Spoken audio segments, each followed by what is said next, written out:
Olá, muito boa tarde, bem-vindos ao programa Os Antifrágeis. Essa é a nossa quarta temporada e esse é o episódio número 3. Hoje é 30 de janeiro, são exatamente 4 horas da Infomoney e eu tô aqui com meu parceiro, meu sócio, meu amigo Richard Rintemann. E aí, Richard? Tudo bem, Roxo? E aí, pessoal, tudo bem? Tudo ótimo, e você? Tudo bem. Então tá bom. Hoje a gente vai falar, não poderíamos deixar, né, de falar do assunto da Vale. Eu sei que ninguém aguenta mais esse assunto, né? É um assunto muito sofrido, todo mundo já passou muitos altos e baixos aí na última quase uma semana, mas a gente tem que vir aqui contar um pouquinho, porque com certeza, né, tem características de cisne negro e a filosofia do Nassim Taleb e as ideias dele podem explicar muito bem o que está acontecendo. Eu tenho certeza que tem um monte de gente que está em dúvida, está com grandes dilemas aí, para quem que torce, qual é o problema, o que aconteceu, né? Então, o que a gente vai falar? Qual que é o assunto hoje? Conta hoje um pouco o mais. assunto é justamente isso, né? O Cisne Negro da Vale, né? Esse evento inesperado com uma consequência brutal e o escândalo das previsões, né? Porque a gente vai ver que se quem assiste já ao longo dessas 4 temporadas que a gente já fez aqui dos Antifrágeis, há quanto tempo estamos avisando desse tipo de evento inesperado que a gente tem que estar preparado para eles. Não tem como prever eles, mas tem como se preparar e até se beneficiar. E uma grande, né, hipocrisia que aconteceu, né, Roxo, que nesses momentos também de tragédia e dor surgem uma série de oportunistas, né, pessoas que querem ganhar fama, lucrar em cima disso. Então por isso que eu aproveito aqui para te parabenizar pelo programa de segunda-feira que você fez, da Hora das Opções, um programa com um tom extremamente coerente, correto, você que já alertava tanto das oportunidades que estavam aparecendo no mercado, quanto também para as pessoas se posicionarem ao longo desse evento, né? Obrigado, Richard. A gente vem falando sobre como se proteger de um evento raro, a gente vem falando sobre como fazer uma proteção de carteira. Esse é um dos principais temas do nosso treinamento, do nosso curso de investimentos antifrágeis. Eu venho estudando os eventos altamente improváveis e como se posicionar para se favorecer ou para se proteger deles, né? A gente chama de compra do pozinho, que é um nome meio brincalhão de um assunto extremamente sério e essencialmente talebiano, né? Do Nassim Taleb, do Cisne Negro. Então, muito obrigado, é o resultado de anos aí de estudo, dedicação, né? E também de queimar a cara, né? Fazendo testes empíricos. Muita gente acertou, uns ganharam dinheiro, algumas pessoas conseguiram se proteger bastante. E aí questões éticas apareceram, pessoas criticando que não se deveria ganhar dinheiro com uma tragédia, que era um dinheiro maldito e umas bobagens absurdas. As mesmas pessoas que não olham para dentro, que não percebem as suas próprias idiosincrasias e mais do que isso, pessoas que deram 25, 50 reais lá para uma ONG supostamente que ia ajudar Brumadinho, sendo que a Cruz Vermelha desde domingo avisa que não precisa de dinheiro nenhum, e o cara manda lá 20 reais, posta no Instagram, coloca lá um coração, uma mãozinha assim, e ele vende a sua própria virtude, né? Exatamente, Roxo. E agora vamos falar, né?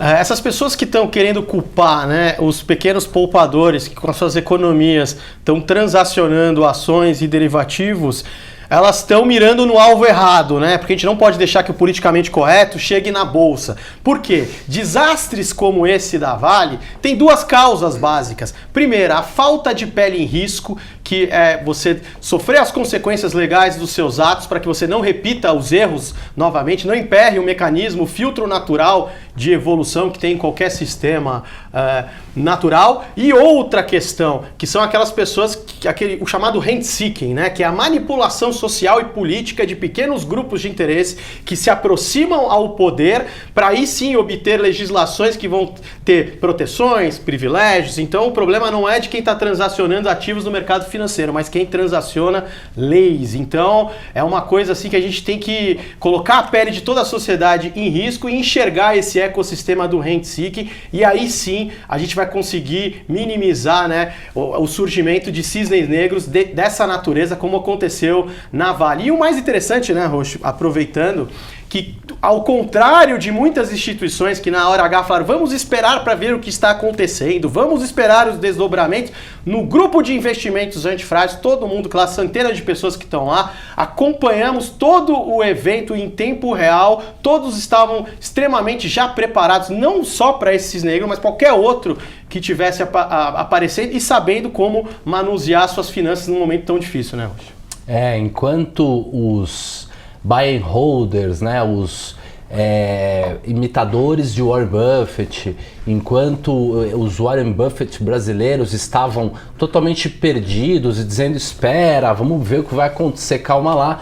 E o Richard, né, eu vim aqui segunda-feira para dizer que era para comprar Vale, compramos Vale para o nosso portfólio, o Richard também. Então é a diferença de quem faz isso há mais de 20 anos, quem conhece timing, né? Quem entende de eventos raros.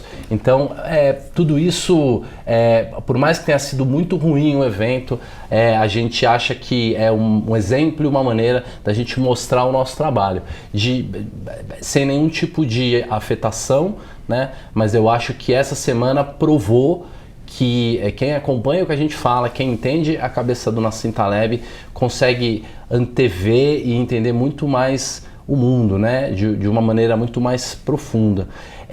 Duas frases que nós falamos no programa da semana passada que eu acho muito importante relembrar, que foram quase preditivas, já que a gente vai falar de predição hoje. Primeiro nós falamos que viria um dilúvio, o dilúvio virá. Tiraram sarro no chat ainda. Esse mar de lama aí que aconteceu é o dilúvio. Vocês acham que é muita coisa? Tá todo mundo assustado? É só o começo. É só o começo. Será muito pior no mundo em todos inteiro, os sentidos. uma sequência de eventos. Exato. Analogias, metáforas, vários tipos de dilúvios de lama. Segundo, nós falamos dos narradores de enchente, que é exatamente o que aconteceu. Até o Jornal Nacional agora é apresentado diretamente de Brumadinho por essa vício que a gente tem do extraordinário, né, de ficar acompanhando esses eventos. Infelizmente, todos nós, né? Não estou falando os outros, estou falando o ser humano. Quem que está aí no programa? Vamos dar uma olhadinha, Richard. Vamos dar uma olhadinha. E lembrando, né, Roxo, também que, de repente, do nada, todo mundo estava comprado na opção de venda da Vale. Que engraçado, né? Estamos aqui há semanas e meses falando, protejam sua carteira, nos dias de sol, compre um guarda-chuva, realize pouco lucro, proteja, você tem muita Vale, compra put de Vale. Aí, de repente, ex-post, falácia da narrativa, todo mundo estava comprado em put. Que engraçado, né, Roxo? Eu vi um monte de professor aí falando de seguro de carteira, nunca tinha falado. É verdade. Vamos lá. Tá o Eduardo Bernardes dando boa tarde pra gente, o Caio Vicentino, o Gustavo Scafuto, Alexandre Araújo. O cara falando que isso não é um cisne negro. Olha, meu amigo, se isso não é... Se você esperava, então, esse evento inesperado, devastador aí da Vale, parabéns, então. Humberto Nocito, Miyoko, Inoue, o Henrique Vilela...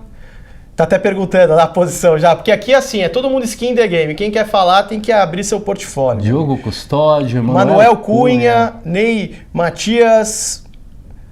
Alexandre Araújo, Maressa, Tess, Charles Toaza, muita gente, hein? Caramba, um monte de gente aí assistindo o programa, muito obrigado. Lucas Quirino de BH, aí um abraço aí, Lucas. Alguns nomes que a gente já conhece.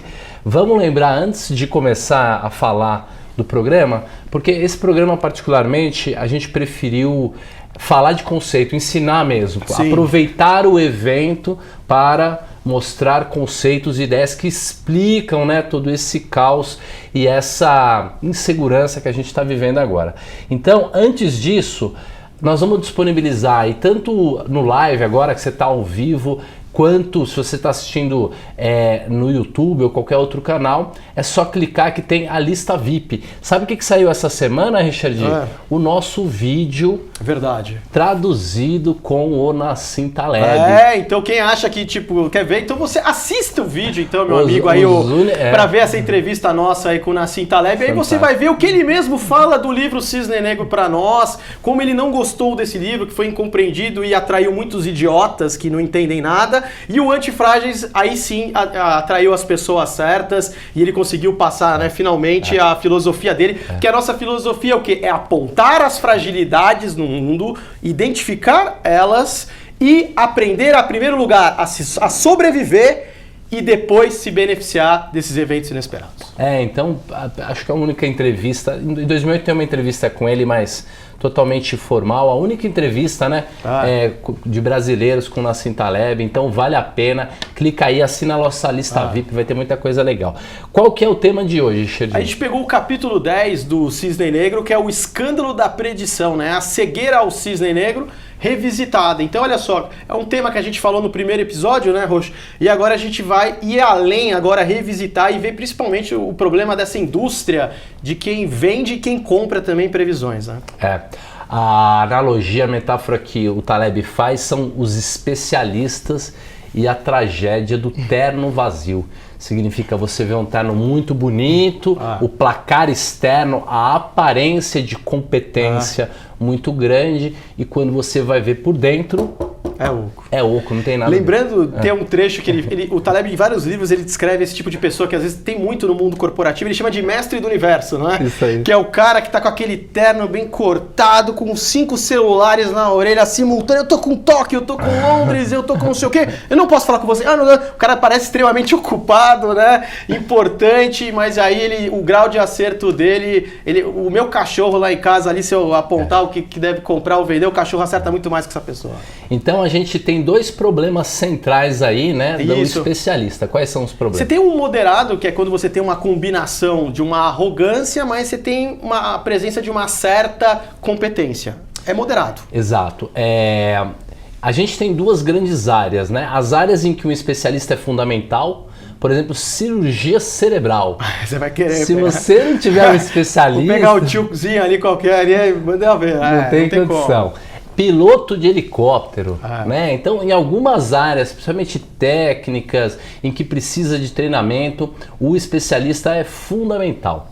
Em algumas outras áreas, principalmente as áreas sociais... Economia, né? Investimentos...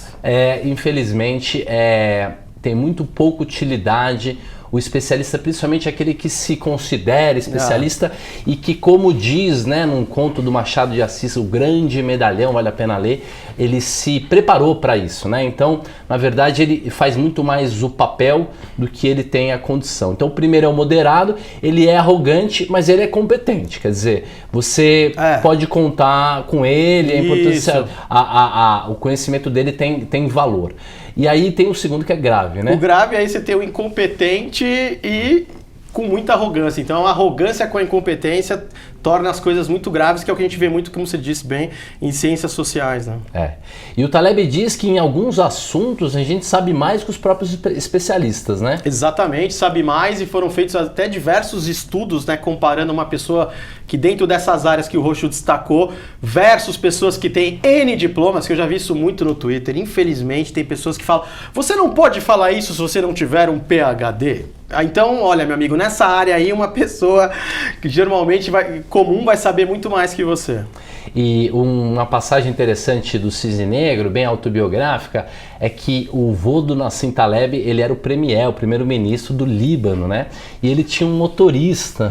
E aí, quando a coisa começou a ficar feia lá no Líbano, e guerra e tal, ele percebia que o vô dele sabia a mesma coisa do que o motorista. Os dois não tinham conhecimento maior um do que o outro, né?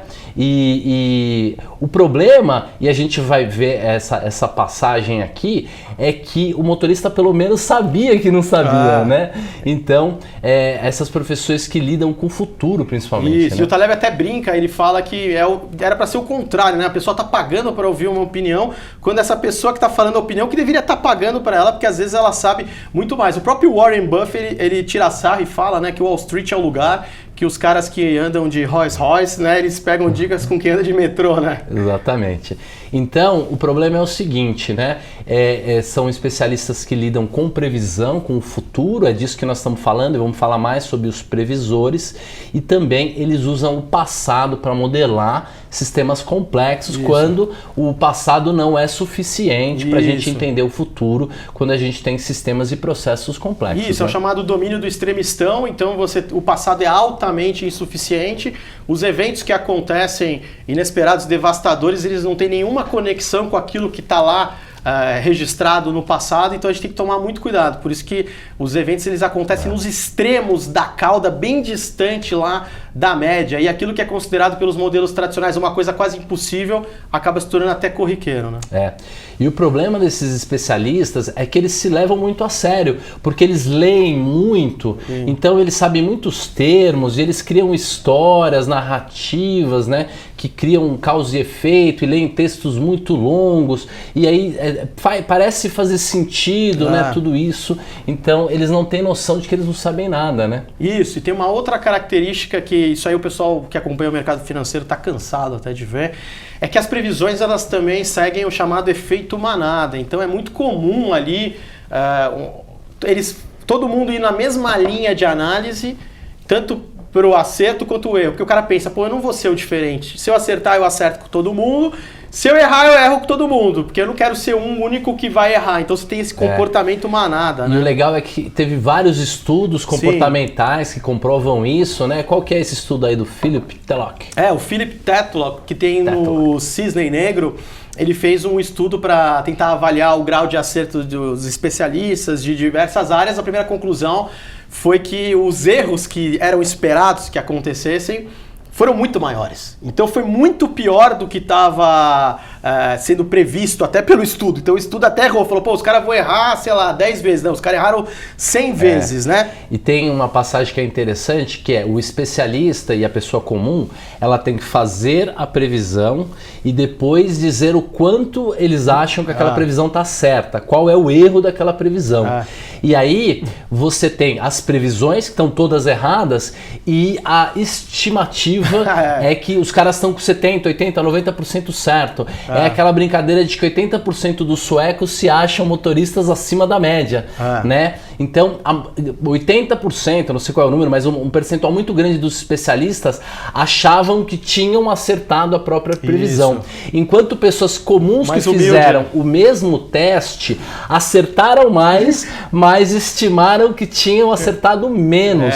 Então é um problema muito grave. E depois, quando você pega alguns estudos que são feitos por jornalistas, por exemplo, ou por especialistas e analistas, você vê que quando há o erro, todos erraram juntos, né? Isso, porque é como se fosse um clubinho combinando e todo mundo tem mais ou menos a mesma opinião, porque se leem entre si, né? E não é uma coisa combinada maquiavélica, é simplesmente eles estão dentro de um comportamento clubinho. De manada mesmo, animal gregário. Quero andar em bando, por exemplo.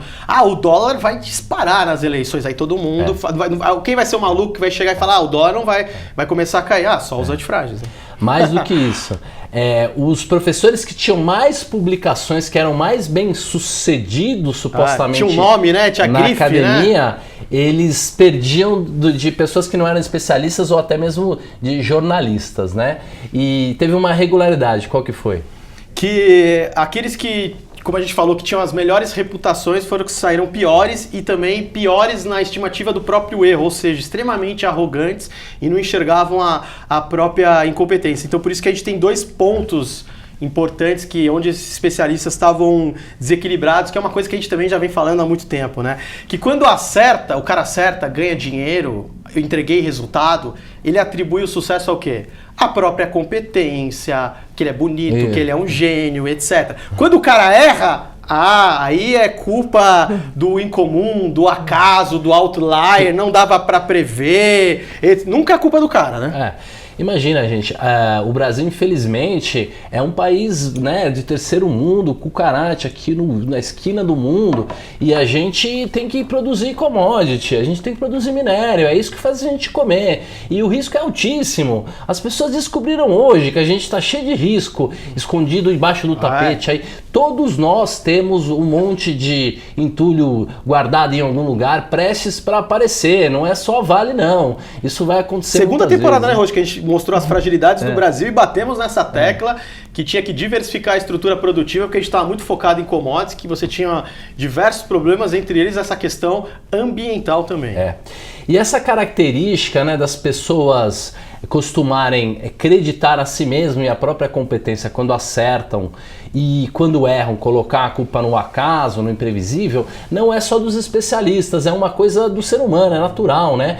A gente brinca que o cliente de bolsa, ele fala assim, eu acertei, né? Nós empatamos e você perdeu, é assim que ele trata o consultor dele.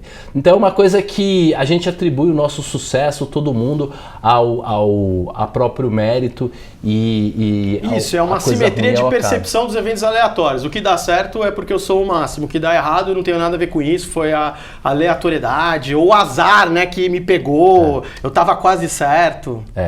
O problema da previsão é um problema muito complexo e a gente precisa tratar esse novo mundo complexo de uma maneira um pouco mais adulta, porque a realidade é que a gente precisa de números e de previsões. O ser humano, na média, ele se sente mais calmo, mais seguro quando alguém diz que tem um norte.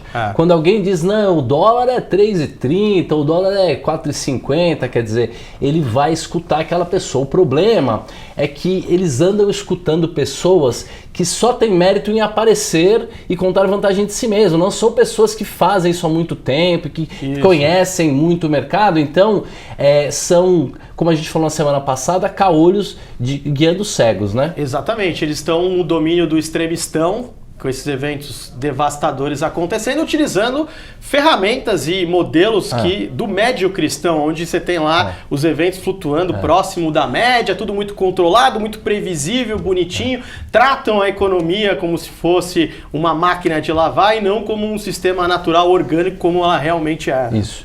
E uma outra coisa muito interessante é que alguém pode chegar e dizer, Roxo, mas isso só acontece de vez em quando, só tem um evento desse por ano. Gente, não é a frequência que importa, o que importa é o impacto. Isso, é a consequência. Exatamente. É o tamanho da consequência. Não importa os previsores que fazem narrativas e que usam modelos simples estarem 80% certo. Se nos 10 ou 20% do tempo que eles estiverem errados causar o que aconteceu, não justifica. Lembra, a gente mostrou no programa da terceira temporada, Roxo, aquele cidadão que durante anos ele vendia opções fora do dinheiro de gás natural, que era o Seller Options. Isso. E depois, um belo dia, aconteceu um cisne lá no mercado também e o que aconteceu aí com as opções de venda da Vale e o cara quebrou. E acabou. Você vê, ele tinha uma frequência de acerto de mais 90%, um evento acabou com tudo, perdeu tudo e ainda ficou devendo. Então, gente, esse programa ele é emblemático, a gente preparou muito, a gente trouxe conceitos, ideias novas, a gente quis tratar de uma maneira muito natural e consequente da nossa série. É muito importante você entender que o mundo é mais complexo do que parece, que a gente não pode se prender às narrativas superficiais e simples, né? A gente tem que entender bem qual que é a questão e a distribuição da responsabilidade, né? Por exemplo, se a gente entender o conceito de ética do Nassim Taleb, a gente não se questionaria se um trader que investe, né, ou que aposta no evento raro como antiético. Ele é neutro, ele não está ajudando ninguém ele também. Ele quer sobreviver, ele sabe que o mundo é frágil, ele quer sobreviver. Mas, como o ético é aquele que coloca risco próprio, né, corre risco próprio a favor do todo, da comunidade, E o antiético é aquele que tem benefícios próprios e coloca a sociedade em risco. Através dessa afirmação simples, a gente já consegue listar quem são os mais responsáveis. E é claro, o maior responsável é a Vale, tem que pagar, né? Com certeza E mais, tem que pessoal, um outro alerta que a gente faz: desconfie daquelas pessoas que não são humildes perante a aleatoriedade. Pessoas que acham que tem a resposta para tudo, que tem controle de todos os eventos, num horizonte de tempo tipo de 30 anos. Tem uma coisa na física chamada ergodicidade, né? Que as probabilidades do passado vão se repetir no futuro. Mas no mundo real você pode ter a quebra da ergodicidade, você ser absorvido pela barreira da ruína, ser absorvido e dar game over para você. O que eu quero dizer com isso? Que você vai planejar, beleza, 30 anos de investimento, que você vai ser disciplinado, mas você não sabe se você vai ter um imprevisto, se vai ter algum grande bear que vai durar 10, 15 anos, você vai precisar do dinheiro, vai ter alguma doença, você vai ter um divórcio. Então não dá para você usar a média do passado do mercado achando que vai se repetir e que basta ser disciplinado para ganhar, porque você pode se deparar ali com uma quebra de ergodicidade e beijar a ruína, meu amigo. De maneira simples, o futuro com certeza será diferente do passado, por mais que a gente tenha padrões, mas com certeza vão haver mudanças, ainda mais que a gente está no meio, né, de uma revolução cognitiva, uma revolução indo, né, do linear para o não linear. Tem alguém, o Vitor Santisteban, falando que ele já tinha se protegido com uma put da Vale. Parabéns. Olha lá, o Felipe Cunha falando que os especialistas só lembram bem dos acertos. É o que a gente explicou até no outro programa da falácia da narrativa, como é que funciona. E o próprio cérebro humano também trai a gente, né? Ele se encaixa, né, a memória pra gente ter uma historinha bonitinha para contar. Tem o Edmur Vicente, Eric Otti, tem bastante gente aqui comentando. Muito legal, obrigado aí, pessoal, pela participação. É isso mesmo. Richard, a gente vai lembrar mais uma vez, né, que se você quiser ver os conteúdos exclusivos de seguro de carteira, diversificação, os grandes ciclos de mercado, de mercado, uma série de vídeos e de aulas, né, disponíveis para qualquer pessoa que quiser conhecer um pouco mais. As pessoas não querem que vocês saibam, né, coisas que não te contam sobre o funcionamento de mercado, e que com esse conhecimento você vai se equiparar aos grandes gestores aí, os grandes investidores, senão fica uma coisa muito assimétrica. Você fica lá nadando no meio dos ruídos e aí vende no fundo, compra no topo, surta, faz mal para sua saúde, porque a gente trabalha também muita questão do mindset, que é muito importante, que não basta saber a estratégia, tem que ter o ímpeto de ir lá e apertar o botão na hora certa para comprar e vender. E Richard, eu tô te acompanhando lá no Instagram, muito legal, um monte de postagem com conteúdo, frases, aprendizagem de investimento, um monte de stories. Como é que eu te sigo? Então, meu Instagram é fácil, o meu sobrenome é @Rittenband. E lá no isso, com RY, meu sobrenome é @Rittenband. E lá no seu Instagram, hoje está muito legal, que eu estou gostando que você está numa fase, toda quinta você responde perguntas, e agora você está com uma série de enquetes filosóficas que eu vou te falar, que tá dando o que falar ali, que eu estou quebrando a cabeça para responder. Não é tão simples, não é aquelas enquetes que o cara fala, põe lá, estou bonito no espelho? Sim ou não? Não, as que tá botando são profundas, né? São pessoal, profundas. Segue a gente no Instagram mesmo, tá muito divertido. Eu acho que dá pra gente pensar sobre a vida, aprender, conhecer mais sobre essa questão da filosofia do investimento. Por quê? Se você ficar só no tecniquez, no SAP, o CDB é melhor que a poupança é o diabo, o FI que é bom, agora é buy and hold, quer dizer, esses professores simplistas e rasos, e se você não for testado, provocado para pensar complexamente sobre o futuro, os investimentos, o sacrifício e tudo isso, você não vai estar preparado e não vai conseguir ganhar dinheiro. Não, vai sofrer como muitas pessoas, infelizmente, aí sofreram com esse que é o primeiro passageiro da agonia, passageiro da agonia, porque a temporada de Cisnes Negros, repetimos, não tem como prever qual que vai ser, mas uma coisa a gente sabe, o mundo nunca esteve tão frágil, então a gente vai ter uma certa recorrência desse tipo de evento, né? E muito tempo calminho e eventos devastadores e depois calma de novo, e é assim mesmo. O Richard escolheu uma passagem muito significativa do Cisne Negro, que explica bem esse caso, então ele vai ler aí para terminar o programa. Como é que é, Richard? Podemos até colocar na tela para as pessoas acompanharem. Sentimos-nos responsáveis pelas coisas boas, mas não pelas ruins. Isso faz com que pensemos que somos melhores que os outros no que quer que façamos para ganhar a vida. Qualquer pessoa que cause danos por meio de previsões deveria ser tratado como louco ou como mentiroso. Alguns previsores causam mais danos à sociedade do que criminosos. Por favor, não dirija um ônibus escolar com os olhos vendados. É isso mesmo. Então, pode voltar aqui pra gente. Primeiro, todo mundo se acha muito bonzinho, é da natureza humana. E segundo, a questão da previsão é muito mais perigosa e séria do que a sociedade atual considera. Basta ver as pessoas que fizeram a previsão de que essa barragem era segura, não precisava de redundância nem nada. Exatamente. Então, e isso vai causar cada vez mais consequências. Então, acho que o mais importante é abrir a cabeça, entender que esse foi só um evento, que devastador, terrível, mas só um evento dos tantos acumulados que a gente tem na sociedade moderna. Então é muito importante estar preparado e para isso a gente precisa de um pouco de esforço. É isso aí, pessoal. A minha mensagem final também que eu queria desejar a todos aí uma ótima semana aí, meu aniversário é amanhã, né, Roxo? E vamos remover as fragilidades desse mundo, por favor, hein? Junte-se a nós, os antifrágeis. É isso aí. Amanhã é aniversário do Richard, passa lá no Instagram dele e dá um alô. O meu é no sábado, também passa lá e dá um alô. Uma ótima quarta-feira à tarde para você, uma ótima quinta, um final de semana incrível e tudo de bom. É isso aí, pessoal, um abraço.